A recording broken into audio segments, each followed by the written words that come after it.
The scene erupts in raw, suffocating chaos. The air is thick with movement and sound as dozens of reporters surge forward, like a living wave, their bodies pressing together, elbows colliding, shoes slipping against rain-slick pavement. Camera shutters crackle relentlessly, each flash exploding like artificial lightning, bleaching faces white before plunging them back into shadow. Voices overlap, sharp and invasive, hurling accusations that cut deeper than the rain soaking through clothes and skin. The storm above offers no mercy. Rain slams into the ground with violent insistence, rebounding in cold mist that clings to everything and amplifies the sense that escape is impossible. At the center of it all, Maya stands exposed. Her breath is loud in her own ears, ragged and uneven, as if her lungs have forgotten their rhythm. Each inhale feels too shallow, each exhale stolen away by panic. The crowd feels predatory, circling and feeding on her fear. Lights burn her retinas, turning the world into a disorienting blur of white flashes and dark silhouettes. Water streams down her face, indistinguishable from tears, while her heart slams against her ribs, frantic and desperate for an exit that does not exist. I cannot breathe. The lights are blinding. They are going to eat me alive. I did not take it. I swear I did not take it. Ethan said he would protect me. Where is Ethan? Her thoughts spiral inward, looping and colliding. Every accusation shouted by strangers feels like a verdict already passed. She clings to Ethan's name like a life raft, replaying his reassurances and his calm voice. But the lobby is nowhere in sight, and neither is he.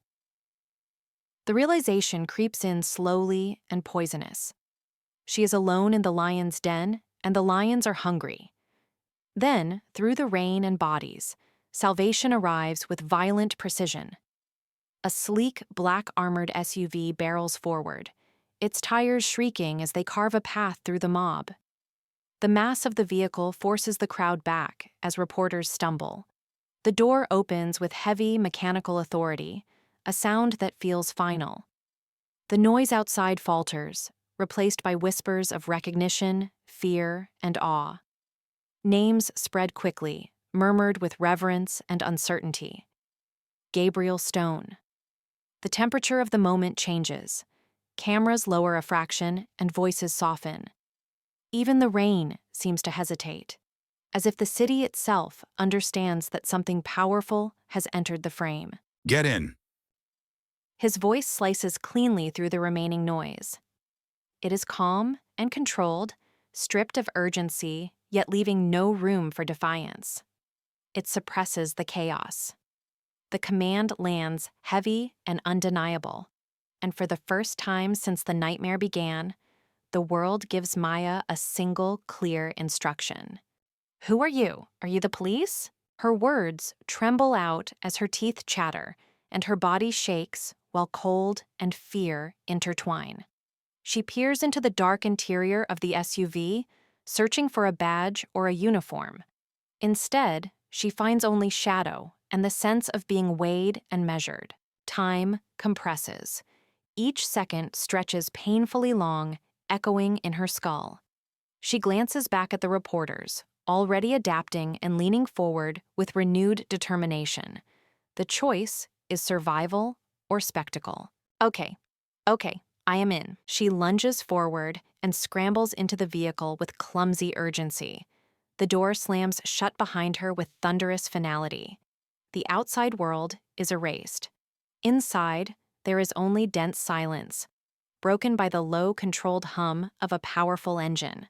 The seat beneath her is firm and expensive, reminding her she has crossed into a different kind of danger. Go. Safe House 4.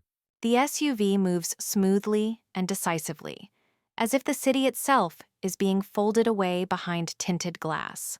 Maya's reflection stares back at her from the dark window, wide-eyed and flushed. A stranger she barely recognizes. Where are you taking me? My boyfriend Ethan is the CEO. He said to wait in the lobby. He said he is fixing this. Panic resurges. clawing its way back up her throat. She needs him to be real and trustworthy. The idea that this is a misunderstanding is the only thing holding her together. Ethan is the one who called the police, Maya. He framed you. He signed the warrant for your arrest 5 minutes ago. Ice clinks softly as amber liquid pours into a crystal glass. The sound is obscene in its normalcy. Each word Gabriel delivers lands with surgical precision. The SUV continues forward, indifferent and unstoppable. No, he loves me. We just started dating. The silence that follows is heavy, loaded with truths she is not ready to accept. Her chest tightens as grief and disbelief tangle together. You are a junior employee. He is a CEO under investigation for embezzlement. He needed a scapegoat. You fit the profile, naive, accessible, no family connections. You are not his girlfriend. You are his casualty. Leather creaks as Gabriel turns to face her fully. His gaze is steady and merciless, offering clarity instead of comfort. The finality of his assessment leaves no space for illusion. Then who are you? Her voice breaks completely, reduced to the barest thread of sound. Tears come freely now as the last of her old life collapses inward. I am Gabriel Stone. I fix problems, and right now you are a very messy problem. The car did not merely move forward. It carved a narrow path through the storm, tires hissing against water-slick asphalt as rain battered the roof in relentless waves. Each droplet struck metal with sharp insistence, creating a cocoon of sound that isolated the interior from the outside world. Streetlights smeared into long, trembling streaks across the windows, their reflections rising and falling with every bump in the road. Inside, the air felt compressed, heavy with dampness and fear, as though the storm itself had followed them into the back seat. Gabriel sat unnaturally still despite the motion of the vehicle, the faint glow of his tablet illuminating the sharp planes of his face.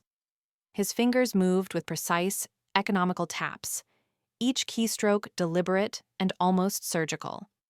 The soft electronic clicks cut through the roar of rain, a counter rhythm that suggested control in a moment, spiraling toward chaos. He did not look at Maya yet. His focus remained fixed on the screen, as if data alone could impose order on the trembling human presence beside him. Stop crying. It is inefficient. It dehydrates you and swells your eyes. We have work to do. Maya's breath hitched, her shoulders rising and falling in uneven spasms as she struggled to rein in the tears streaking her face. Anger surged beneath the fear, hot and defiant, clashing violently with the cold logic in Gabriel's voice. Her hands clenched in her lap, nails biting into skin as the implications of his words settled in. This was not comfort. This was triage. I am about to go to jail for grand larceny. Allow me a moment to cry. You work for the company, do you not? You are just here to silence me. For the first time, Gabriel's fingers stilled. The tablet dimmed as he exhaled a slow, controlled sigh that suggested both irritation and restraint. He turned slightly toward her, the movement measured, as though even shifting his posture required calculation. The car lurched through a puddle, sending a shudder through the frame, and the silence between them grew dense and expectant. If I wanted to silence you, I would have let the police take you. I was hired by the board of directors to recover the ledger. My job is to find the truth. And looking at you, looking at your cheap shoes, your trembling hands, and the absolute terror in your eyes, it is statistically improbable that you are a mastermind thief. As he leaned closer, the space between them contracted, forcing Maya to confront the intensity of his scrutiny. His voice dropped, losing volume but gaining weight, each word pressing down on her like an invisible hand. She became acutely aware of herself, of the scuffed shoes she had bought on sale, of the way her fingers would not stop shaking, of the raw fear reflected back at her through his unblinking assessment. It felt less like judgment and more like dissection. I just organized the files. The words burst from her with desperate urgency, as if clarity alone could save her. Her chest tightened around the admission. Years of quiet, unnoticed labor suddenly weaponized against her. The rain outside intensified, drumming harder and echoing the frantic pace of her thoughts as she wondered how something so ordinary could have led her here, trapped in a moving car with a man who spoke in probabilities and consequences. Wipe your face. I do not like chaos, Maya, and this situation is chaotic. I am going to take you to a secure location. I will strip your life apart. I will analyze every email, every text, every movement you made in the last month. If you are guilty, I will hand you over myself. But if you are innocent, He extended a hand toward her, offering a pristine silk handkerchief that felt absurdly luxurious against the backdrop of her unraveling life. The fabric caught the dim light, smooth and unblemished, a stark contrast to the mess she felt inside. His tone remained calm and almost clinical as he outlined the coming ordeal. Each promise landed with chilling certainty, painting a future where privacy ceased to exist and truth would be excavated no matter the cost. If I am innocent, hope crept into her voice despite herself, fragile and tentative. It flickered briefly, fighting its way through layers of dread and disbelief. She searched his face for reassurance and found none, only resolve sharpened into something far more dangerous than anger. then I will dismantle Ethan's life brick by brick, and I will make sure he never steps foot in a boardroom again. Do you accept these terms? The threat was delivered softly, but it carried the weight of inevitability. It was not bluster, it was a forecast. Maya understood then that innocence would not mean peace, only a different kind of war. The car surged forward through the storm, mirroring the momentum of a decision she could no longer avoid. Do I have a choice? Her sniffing broke the silence, small and human, swallowed quickly by the rain. She already knew the answer, yet asking felt like the last scrap of agency she could claim. No. Drink this water. Your hands are shaking so hard you are vibrating the seat. He passed her the bottle without ceremony.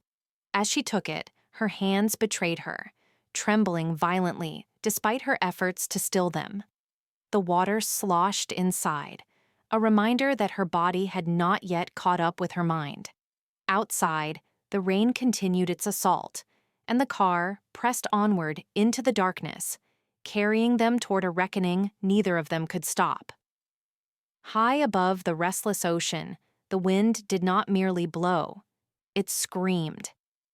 It rushed along the sheer face of the cliff, clawing at glass walls and steel edges as if testing their resolve.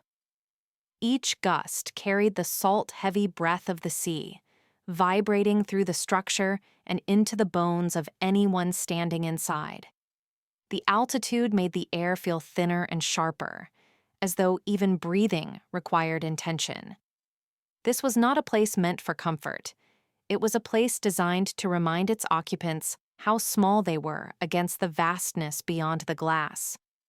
A precise electronic beep cut cleanly through the roar of the wind, sterile and emotionless. The keypad accepted its code without hesitation, and the massive steel door responded with a deep mechanical groan as it slid open. The sound was slow and deliberate, metal gliding against hidden tracks and sealing the outside world away inch by inch. When the door finally locked into place, it felt less like entering a home and more like crossing a threshold into isolation that was intentional, engineered, and absolute. Footsteps echoed across polished concrete, each step sharp and exposed, with nowhere for sound to hide. The floor reflected faint silhouettes and cold overhead lighting, amplifying the sense of emptiness. The space swallowed movement, turning even the smallest shift of weight into something noticeable and almost accusatory. In this fortress, nothing could be done quietly, and nothing could be done without being observed by the walls, by the glass, and by the silence itself. The safe house was not a house at all. It rose from the cliff like an architectural declaration, glass walls framed in steel and hovering between earth and sky above an endless, indifferent ocean. Every line was intentional and every surface immaculate. There was beauty here, undeniable and severe, but it was the kind that discouraged touch. Sterile and controlled, with emotion stripped away in favor of efficiency, the space felt less designed for living and more for enduring. In that way, it mirrored Gabriel perfectly. It is empty. There are no pictures, no colors. Her voice seemed too human for the room, soft against the hard geometry surrounding her. The absence, she noticed, was not just decorative, it was philosophical. There were no photographs to anchor memory and no splashes of color to suggest warmth or individuality. The walls offered no stories, no past, and no evidence that anyone had ever stayed long enough to leave a mark. The emptiness pressed inward, forcing her to confront herself without distraction. It is distraction-free. As he spoke, Gabriel reached up and removed his suit jacket with precise efficiency. The fabric slid from his shoulders in a smooth, practiced motion, the faint whisper of expensive material cutting through the silence. He folded it once, neatly, as though even this small act required order. There was no wasted movement and no hesitation. Every gesture reinforced the sense that he existed in a state of constant control. The bedroom is on the right. The bathroom is on the left. Give me your phone. The instructions came clipped and directional, like commands issued in a secure facility rather than a living space. He did not look at her when he asked for the phone, already assuming compliance. The request carried weight beyond the object itself. It was about severing ties, obedience, and surrendering the last fragile thread connecting her to the life she had just fled. Why? The single word hung between them, fragile but defiant. It was the reflex of someone still clinging to the idea that explanations mattered and that trust could be negotiated. In a place like this, the question sounded almost out of place, like a memory of how conversations used to work before survival became the priority. Because Ethan will try to call you. He will cry. He will apologize. He will try to manipulate you into coming back so he can hand you to the FBI. Give it to me. His voice was calm and analytical, as if he were outlining a predictable algorithm rather than describing betrayal. Each sentence landed with surgical precision, stripping away any illusion Maya might still harbor. When he emphasized the words at the end, the rhythm was deliberate and final. This was not a suggestion, but a line being drawn, clean, and irreversible. She extended her hand slowly, the phone resting in her palm like a final confession. The moment stretched as Gabriel took it from her, his fingers brushing hers only briefly before withdrawing. He opened a small metal box with practiced ease and dropped the phone inside. The lid closed with a solid, resonant click that felt final and absolute. The sound lingered in the room, marking the exact moment her outside world went silent. It is a Faraday cage. There is no signal in or out. You are a ghost now, Maya. Go shower. There are clothes in the closet. The words settled heavily, reshaping her identity in an instant. A ghost, unreachable and erased by design, the implication was both terrifying and strangely protective.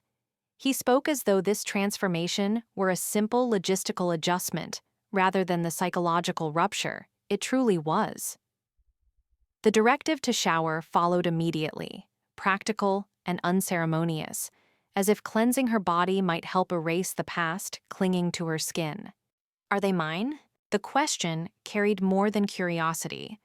It was about ownership and whether she was still allowed to possess anything in this new reality, even clothing. In a fortress that stripped identity down to essentials, the concept of something being hers felt suddenly uncertain. No, they are neutrals, simple and high quality in structure. The clothes you are wearing scream victim. We need to change your psychology. Go. He assessed her not with cruelty, but with a strategist's detachment. To him, fabric was language, and what she wore told a story he needed erased. Neutrality was armor, and structure was discipline. This was not about fashion. It was about rewiring how she saw herself and how the world would read her if she ever stepped back into it. His final word dismissed both conversation and doubt. Mr. Stone. She hesitated, the old formality slipping out instinctively, a reflex from a world where names implied distance and safety. It was a small reach for normalcy and for rules she understood. Gabriel. The correction was immediate, quiet, and loaded. Names mattered here, and this one removed the barrier while simultaneously tightening control, redefining the terms of their relationship without discussion. Gabriel. Thank you, even if you are scary. Gratitude surfaced, despite fear, raw and unfiltered. She did not try to hide it, nor did she fully understand it herself. In a place so devoid of warmth, acknowledging his role even as something frightening felt necessary and human. I am not scary. I am necessary. As he walked away, his footsteps faded into the vastness of the fortress, swallowed by glass and concrete. He did not look back. The statement lingered in the air, heavy with implication. Necessary things were rarely kind or gentle, but they endured. In the silence he left behind, Maya began to understand that this place and this man were now inseparable from her survival. Night presses against the house like a living thing. Outside, the storm does not simply exist. It asserts itself, wind shoving rain sideways, so it lashes against the windows in uneven bursts. Thunder rolls low and distant, not sharp, but heavy, as if the sky itself is breathing in frustration. The darkness in the bedroom is layered, shadows pooling in corners and curtains barely shifting with each gust. This is not a peaceful night. It is a night that amplifies every sound, every thought, every fear that dares to surface. On the bed, Maya's body is locked in crisis.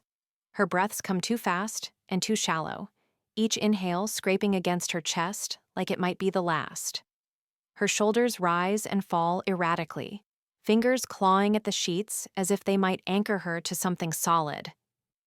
Beneath it all, the relentless thud of her heartbeat dominates her awareness, loud and intrusive, echoing in her ears until it feels less like a sound and more like a threat. Her own body has turned hostile. I can't do this. I'm going to prison. My life is over. The walls are closing in. I can't breathe. I can't breathe. Her thoughts spiral without mercy, each one feeding the next. Fear folds in on itself, compressing time and space until the room feels impossibly small. The air seems thinner with every second, as though the storm outside has stolen it all. Panic convinces her of certainty of disaster, of endings, of suffocation. There is no future in her mind right now, only this moment stretched into something unbearable. The door opens with deliberate quiet, hinges barely whispering in protest. The intrusion is subtle, almost unreal, like a shadow slipping into another shadow. Gabriel enters without footsteps, his movements controlled and economical, as if sound itself is something he has learned to discipline. He pauses just long enough to take in the scene, the rhythm of Maya's breathing, the tension vibrating through the room. Maya? Understanding lands immediately. His posture shifts, attention narrowing as instinct and training align. This is not confusion he sees, but panic, raw and physiological. Panic attack. I am dying. My heart is stopping. You are not dying. Your amygdala is hijacking your nervous system. It is a false alarm. His voice is impossibly low, steady enough to feel like gravity. It does not rush or rise, it grounds. He moves to the edge of the bed and sits, the mattress dipping slightly under his weight, a small but tangible shift in the environment. That dip matters. It is proof of presence, of reality, continuing as it should.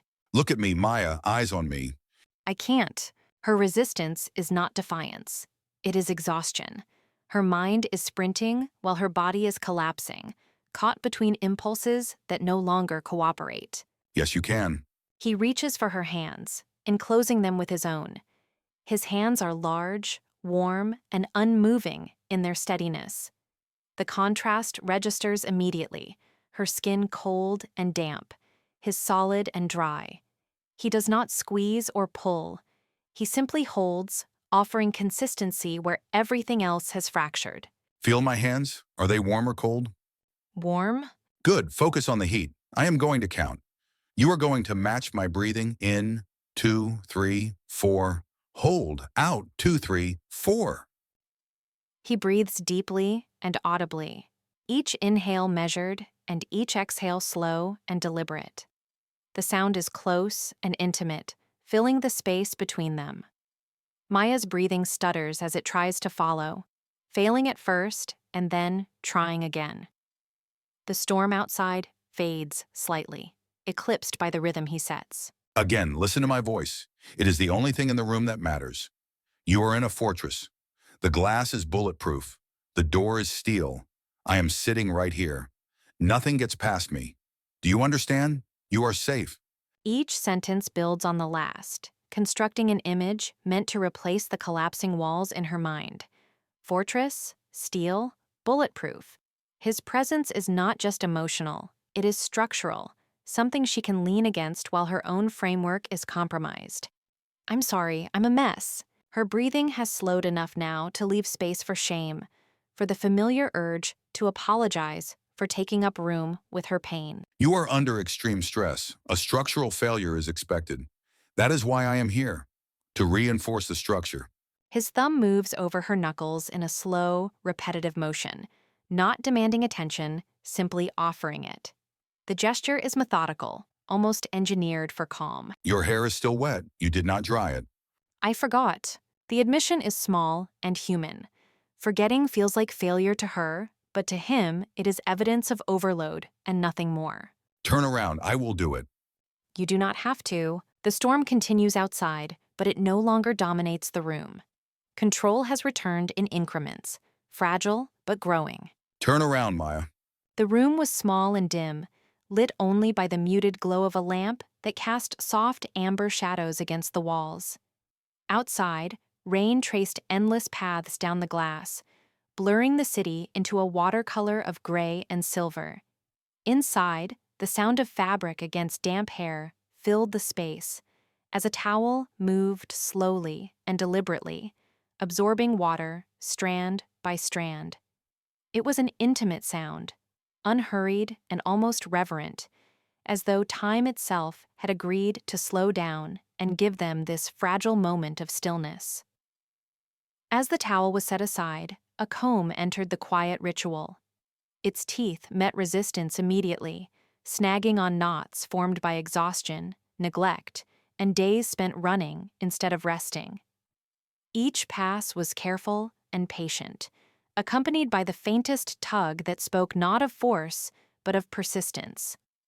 The rain continued its steady drumming against the window, sealing them off from the world beyond. I have been busy trying not to get arrested. A corner of Gabriel's mouth almost curved into a smile, though it never fully arrived.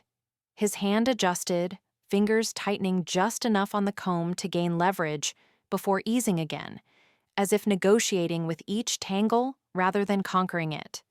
The motion carried a quiet authority, born of long practice and faith in patience. Sit still. I used to have a daughter, a long time ago. I used to do this for her. The words shifted the air between them. The comb continued its slow journey, but the room felt heavier, as though an invisible weight had settled onto every surface. His movements softened further, guided by memory as much as sight, a man divided between the present and a past that refused to stay buried.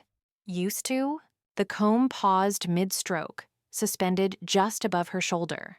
Silence expanded, filled only by the rain's insistence. Gabriel's breath deepened and grew uneven, as though he were bracing himself against an impact he had survived once, but never escaped. She died 10 years ago. It was a car accident. I could fix everyone else's problems, but I could not fix that. The confession landed without drama, stripped bare of ornament or self-pity. His hand tightened briefly, knuckles paling, before loosening again. Outside, the rain struck the window harder, each drop echoing the finality of what could not be undone. Gabriel, I am so sorry. The comb came to a complete stop, not a single strand moving. In that suspended moment, the world seemed to hold its breath. Gabriel stared at nothing, eyes unfocused, as if seeing another room and another life that had slipped beyond reach. The silence was crowded with grief. With those words, the comb resumed its path, slower and more deliberate. Each stroke felt like a promise made tangible, an act of defiance against a universe he believed to be cruel by default. His voice steadied with conviction, and the space around them bent subtly toward that resolve. Why me? I am just a nobody. Gabriel leaned closer, closing the distance until his presence was unmistakable. His breath brushed near her ear, warm against the cool air left by the rain. The world narrowed to that single point of proximity, heavy with unspoken restraint. You are not a nobody. You are innocent. And in my line of work, innocence is rare and precious. I like the way you look at me, like I am a hero. I have not felt like a hero in a very long time. Morning arrived not as a gentle awakening, but as a sharp, caffeinated jolt. The apartment was already alive with purpose as keys clattered against a keyboard and a coffee machine hissed and gurgled itself awake. Screens glowed in the half-light, casting cold blue reflections across glass, steel, and tired eyes. This was no longer a domestic space. It had transformed into a war room. The air itself felt tense, vibrating with urgency, as if the walls understood that something decisive was about to be uncovered. Gabriel stood at the center of it all, fully locked into what Maya had come to recognize as his work mode. His posture was rigid, shoulders squared, movements fast and economical, like a predator conserving energy until the moment to strike. Lines of code and transaction logs scrolled past his eyes. He barely blinked. Time had narrowed into a single objective: proof. I found it. The words landed with weight, cutting through the mechanical noise like a blade. Gabriel's fingers never stopped moving, but a sharp satisfaction flickered across his face as he leaned closer to the screen. The digital footprint. Ethan thought he deleted the transfer logs, but he is sloppy. Maya's breath caught. She stood just behind him with her arms wrapped around herself, watching her fate unfold in rows of data she barely understood. Each sentence felt like a step away from the cliff edge she had been standing on for days. He transferred the funds to an offshore account in his name, using your login credentials. The implication hung in the air, heavy and bitter. Her name, her access, her life nearly dismantled by someone else's greed. The room seemed to shrink as the reality pressed in, but he made a mistake. That was when Maya finally stepped forward, hope cracking through the fear like light through a fracture. What mistake? Gabriel's lips curved into something colder than a smile, confidence sharpened into a weapon. He logged in from his IP address at the yacht club at a time when security footage shows you were. He paused as another file loaded, the suspense stretching thin while a video buffered on the screen. Buying a sandwich at a bodega 3 miles away, the footage appeared on screen, grainy and mundane and devastatingly perfect. Fluorescent lights buzzed over a corner store counter where Maya waited in line. Here is the footage. Maya leaned in, her reflection overlapping with the image on the monitor as if two versions of herself were finally aligning. Total bedon tierde, dat dier von dornin tenien de verdunendes. Ittersendia. Tisapersi me. I was buying a bagel. Gabriel leaned back, the tension easing from his spine as a knowing smirk crossed his face. A bagel that just saved your life. He folded his arms, satisfaction settling in. We have him. We have enough to bury him. Relief crashed over Maya in a dizzying wave and quickly transformed into adrenaline. So I can go to the police? Gabriel's expression hardened as he snapped the laptop shut, the final sound echoing louder than it should have. Police? No. He turned to face her fully, his voice calm but lethal. Police are slow. Police make deals. He stepped closer, lowering his voice as if the walls themselves might be listening. We are going to destroy him publicly. The words sent a chill down Maya's spine, not fear, but awe. Tonight is the company's shareholders' gala. Ethan is giving a speech about integrity. The irony was almost poetic. We are going to attend. Panic flared instantly, clawing back into Maya's chest. I cannot. He will have me arrested the moment I walk in. Gabriel closed the distance and placed his hands firmly on her shoulders, grounding her and forcing her to meet his gaze. He will not touch you. His grip was steady and unyielding, a promise as much as a command, because you will be walking in on the arm of Gabriel Stone. The name itself felt like a shield, heavy and unmistakable. And when I walk into a room, Maya, the room stops. For the first time, she believed it completely. Now let us find you some armor. The closet door opened with a slow, deliberate pull, its hinges releasing a muted sigh, as if the space itself were exhaling. Inside, darkness reigned, not the empty kind, but a curated shadow broken by the faint sheen of silk and satin. Hangers whispered against one another as fabric shifted, each movement producing a soft rustle that sounded almost like breath. The air smelled faintly of cedar and perfume, a private and intimate atmosphere where choices were made quietly, but consequences would echo loudly. Gabriel stood before the open closet with the stillness of a man preparing for battle. His hand moved with purpose, parting garments until he found what he was looking for. When he lifted the dress free, the silk caught the light, absorbing it rather than reflecting it. It was not merely clothing, it was a statement waiting to be worn, heavy with intent and implication. Black, floor length, high slit, no red, no pink. Those are colors for girls. Black is for power. It is for mourning the death of his career. Maya watched the dress as though it were alive, the way it draped from Gabriel's hands suggesting movement, even in stillness. The black was absolute and uncompromising. It seemed to drink in the room around it, leaving no room for softness or apology. Her reflection in the mirrored door caught her eye, uncertain and bare, already beginning to change under the weight of his words. It's beautiful, but it's backless. Gabriel's expression did not soften. If anything, it sharpened like a blade honed on resolve. He stepped closer, the dress between them, his presence filling the small space until Maya could feel it pressing against her ribs, steady and unyielding. Good. Keep your head high, shoulders back.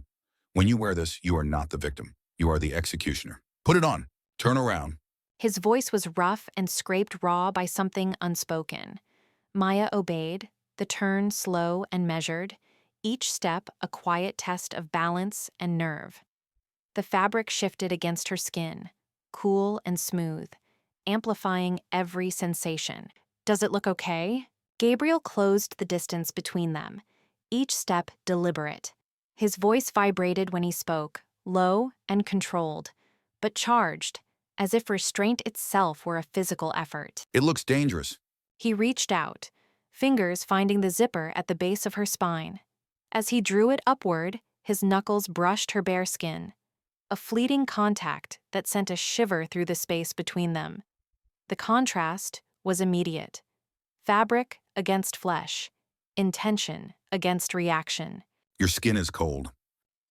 Maya did not turn, but she felt the warmth of him behind her, steady and grounding, a counterpoint to the chill crawling along her back. Your hands are warm. Gabriel, are you sure this will work?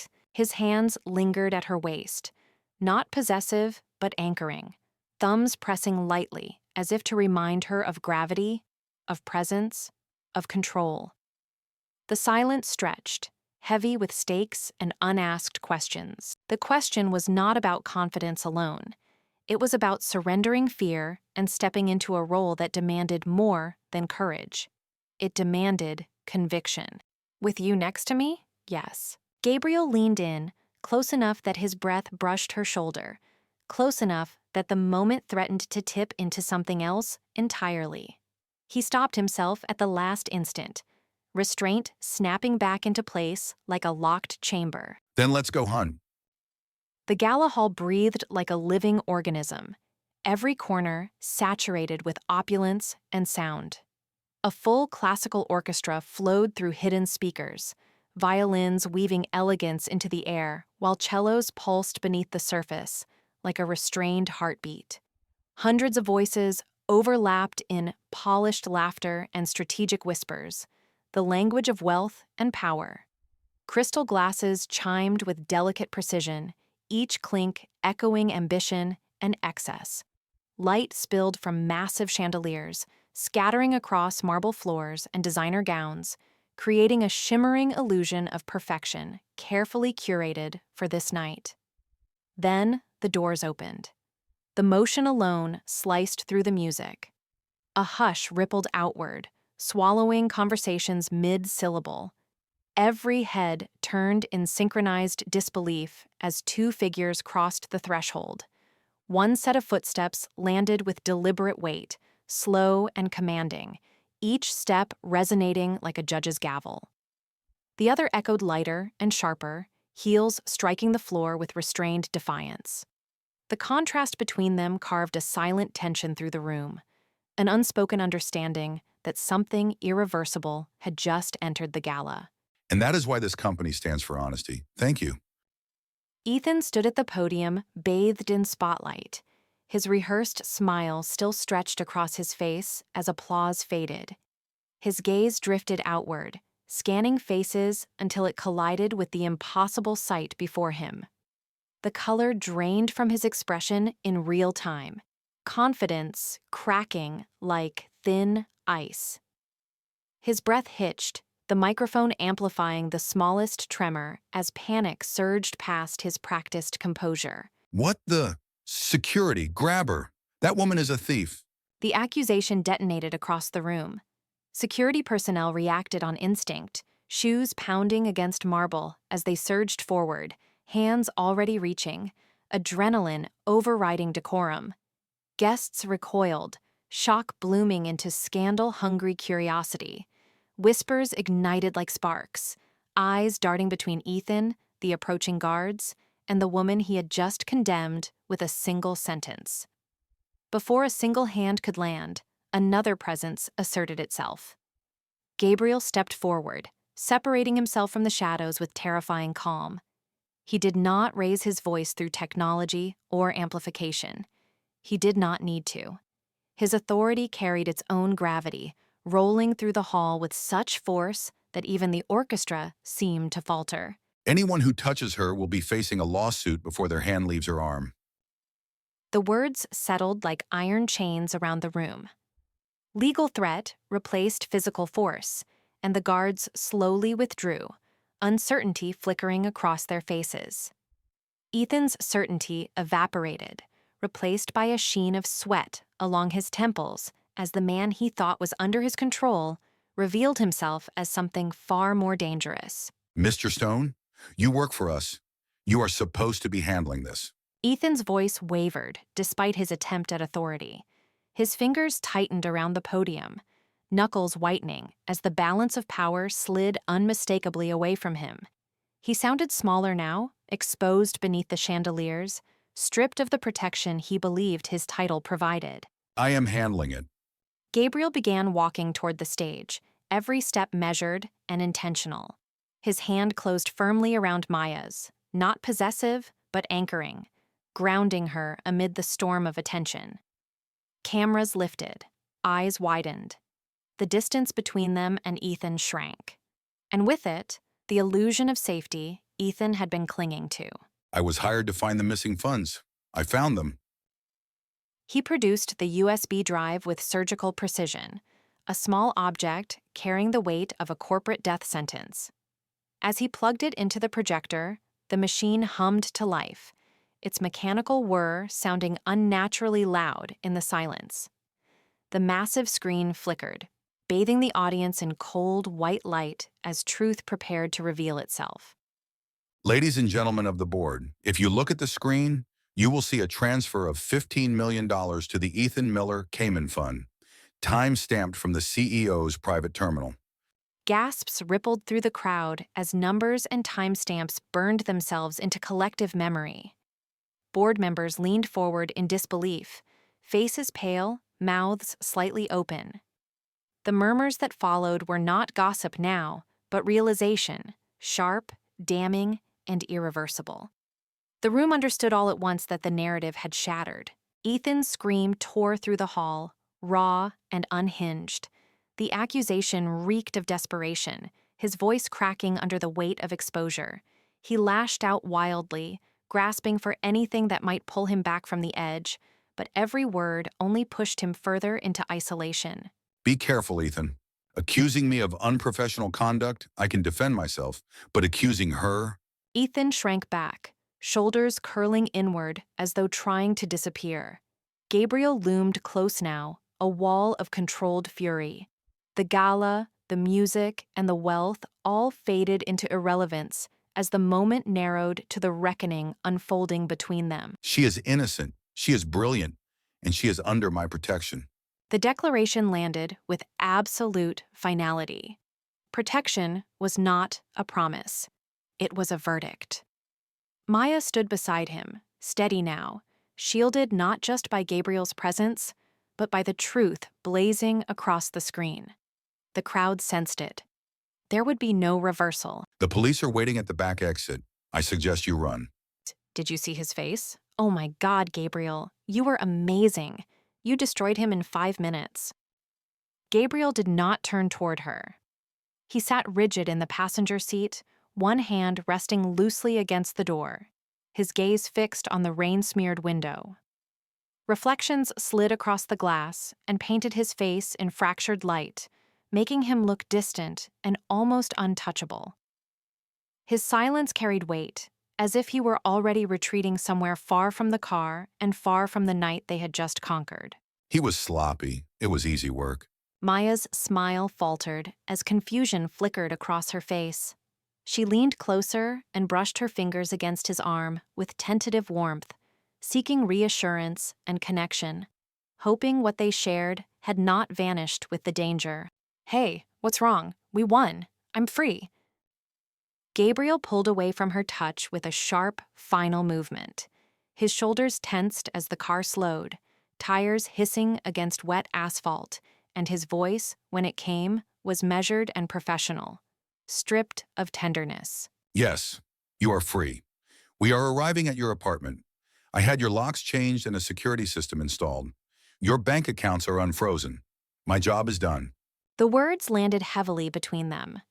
Maya blinked, trying to reconcile what she heard with what she expected. Her heart stumbled as a quiet panic bloomed in her chest. This was not the ending she had imagined. My apartment? I thought we were going back to the fortress. Gabriel finally turned slightly, enough for her to see the hard line of resolve carved into his face. He spoke like a man reciting a verdict, each sentence constructed to leave no room for negotiation. The fortress is a safe house. The danger's gone. You do not need a safe house anymore. You need to go back to your life. Find a nice young man, someone your age, someone who does not have blood on his hands. The sting of his words cut deeper than Maya expected. Hurt rose swiftly and tightened her throat. She folded inward for a moment, then lifted her chin and refused to let the pain silence her. You're doing it again. You're pushing me away. Gabriel's composure cracked as frustration and fear sharpened his voice, as though he were fighting something powerful inside himself. Because I have to. Maya, look at me. I am 52 years old. I live in a glass box alone. I deal with liars and criminals all day. I am darkness. You are light. If I keep you, I will dim you. Get out of the car. The car came to a complete stop. The engine idled softly and then faded into insignificance as silence flooded the space between them. The rain pressed closer, enclosing them in a fragile bubble of stillness. No, Gabriel turned fully toward her, disbelief etched across his features. Excuse me? Maya's voice was steady and grounded in a strength she had not known she possessed. She straightened in her seat and met his gaze without flinching. I said no. You fixed my life, Gabriel. You taught me how to stand up. So I am standing up to you. You think you are darkness? You are the only person who ever saw me clearly. I do not want a nice young man. I want the man who combed my hair when I was crying. I want the man who stood in front of an army for me. A low groan escaped Gabriel as he tipped his head back against the seat, the weight of her words pressing upon him. Conflict churned behind his eyes, raw and undeniable. You do not know what you are asking. I am possessive, I am jealous, I am difficult. Maya shifted closer and closed the space he had tried so hard to create. Her presence was calm and unwavering, a quiet challenge. I know. I like it. Take me back to the fortress, Gabriel.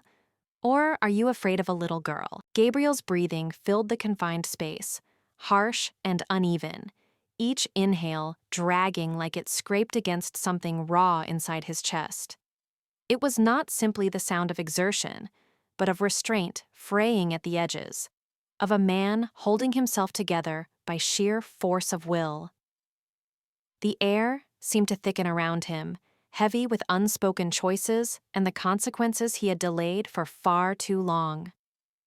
Every breath marked the final seconds before surrender, not just hers, but his as well. His hands moved suddenly, decisively.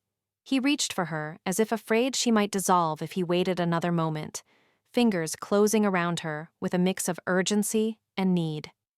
He pulled her onto his lap, the motion firm but unmistakably intimate, collapsing the distance between them.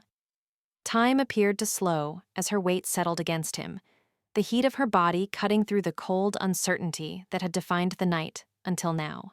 You foolish, stubborn girl. I gave you a chance to run. That was your last chance. His voice trembled despite his attempt at control, the vibration betraying the storm beneath. The words were sharp, but beneath them lay fear. Fear of what her answer would mean. Fear of how deeply it would bind him. His jaw tightened as if bracing for impact, as though her refusal might finally breach the walls he had spent a lifetime reinforcing. I don't want to run. I want to stay. Her reply landed softly, yet irrevocably, like a key turning in a lock that had never truly been sealed. There was no hesitation in her voice, only quiet resolve. In that instant, the world outside, the danger, the rules, the carefully maintained distances, began to lose their power. What remained was the undeniable truth of her choice and the weight of what he was now free to claim. Then you stay, forever. He kissed her then, deeply and without restraint, pouring into the kiss everything he could no longer deny. The storm outside seemed to listen, the relentless rain gradually softening, retreating into a distant hush as if the world itself were giving them this moment. The sound faded, leaving only the shared rhythm of their breathing and the certainty that neither of them was turning back. Drive her back to the house.